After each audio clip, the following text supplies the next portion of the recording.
you can see, basa yung buhok ko. Kakaligo ko lang. Then, naglagay na ako doon ng nagbanlaw na ako ng mukha ko, no? Kung ano yung mga usual na ginagamit ko while nagsha-shower. Tapos, after nun, ilang minutes lang papatuyo. Then, ito yung ginagamit ko after sa shower, yung sa kilikili. Kapag papawisan yung kilikili mo the whole day. So, makakasave siya ng ng pawis nyo. Naglalagay ako, always, ng lip balm, no? Para ma-moisturize.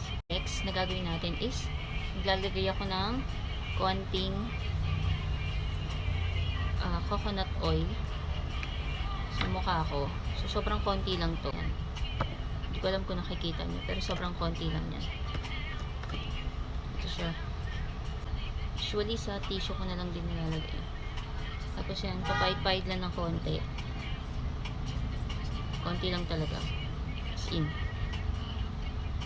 Pero depende naman yan. Pimple patch yan. So, yan. So, after ng ilang minutes, patuyuin muna natin. Ganyan talaga siya, may reflection talaga yung coconut oil.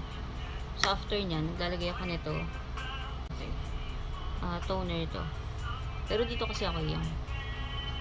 Yan, sobrang konti lang. As in, konti lang.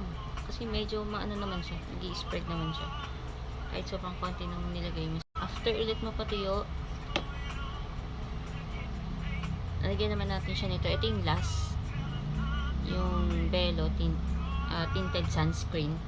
SPF 50 na siya. Ewan ko kung nakikita nyo. So, konti lang. Sobrang konti lang din. I-spread na rin naman din siya.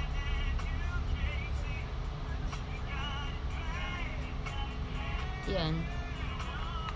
So, ganun lang siya. Kabilis. Kahit aalis or hindi, ganun lang din siya.